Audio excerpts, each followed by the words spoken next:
up, everyone? Alright, so I know there's like so many people who do have years experience working with Goetic entities, and then there are people who are very curious. You know, you will come across people who will ask you, like, you know, how do you work with Boone? How do you work with Astroff? How do you work with Bella, King Belial, and such? And there are some entities who are not of the Goetia who you would work with, like Leviathan or Azazel. And you know, it's like primarily when it comes to offerings, like, despite that they do enjoy some alcohol, I never gave them alcohol before. I never had. You know, I actually would like to have that experience of doing that for them. Except for Lilith, I had purchased like the cheapest red wine for her, because it's like symbolically the wine represented blood from what I had read, and especially information I got from somebody that I know who had worked closely with her and Azazel. And so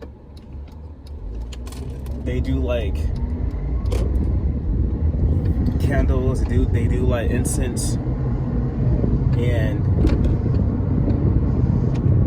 but primarily most of them like blood offerings.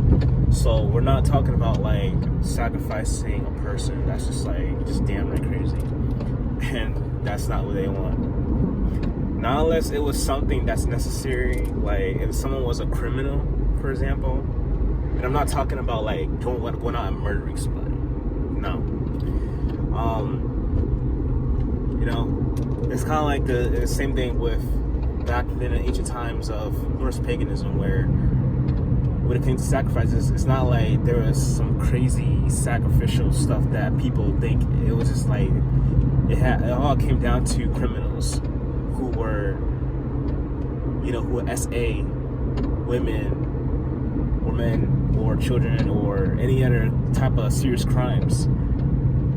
Then they found it necessary to sacrifice them to Odin. So there's like a lot of things that people need to research when it comes to Norse paganism, because there's so many misinformation. But anyways, this is about Goetia. So now, in general, you are offering them like blood to use your own. Like I said, I made a video about, you know, blood magic and being careful with doing that. You know, like not hurting yourself so bad. You gotta be responsible. You wanna, like, I know there are people who use animals. I don't really like that.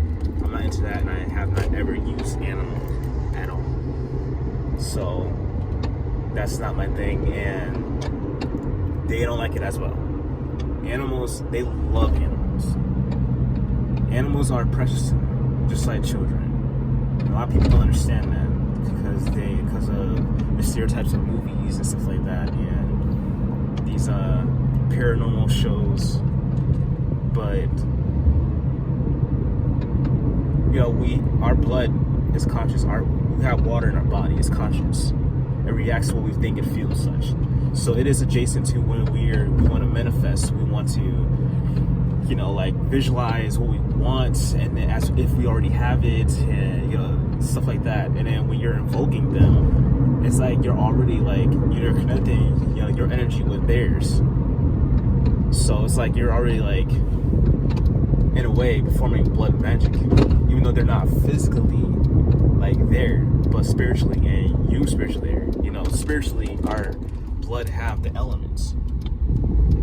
You know, so people don't have to worry about busting their ass to get offerings for them. Because I remember, like, when I had manifested my Jeep Cherokee years ago with Boone, I wanted to experiment to see if it would actually work without me getting up and getting a proper like offering. Like I usually would get them like jasmine oil or sandalwood and light a green candle or whatnot. What I did was I just simply meditated for a few minutes to get my energy aligned, and I evoked him or her, because sometimes Boone can appear as a woman, and you call him or her B-man as well, a better name for him. So I evoked him and visualized me driving that Jeep, you know, that I have it, you know, as if I already have it. The smell of it, the sensation, the feel of the steering wheel, how it feels turning and all this stuff. I'm accelerating, driving down the road.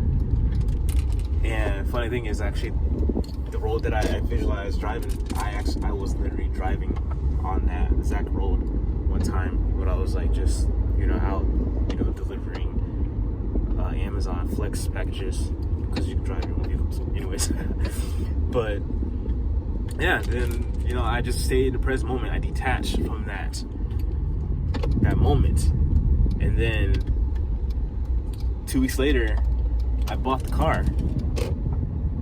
So, you know, they're already connecting with your blood when you invoke them. So it doesn't really take much. But don't get me wrong, I respect how people practice things, their way of how they connect with them, because like I totally respect that. Just that, you know, I don't respect what in a sanctuary of practice what people use chickens for sacrifice and all that other stuff, you know, and things that's like too extreme, that's not necessary, because you really don't. It's almost like they rely too much on things on the outside instead of what's within. So invoking like Boon was like basically tapping into any of the Goetic entities. You're basically tapping into what's already there, because they're already within, because there's 72 of them, and there's like 72,000 crystals that's like very small, like sand, located at the base of our spine, that connects with them. So we are literally tapping that energy that's within. Just like the 72 angels, Shemperos angels. So, and daemon, which they are called, not demons, total difference. Daemons, that's what they are. And in Greek, that means divine power from within. So you're tapping to see what's already within you.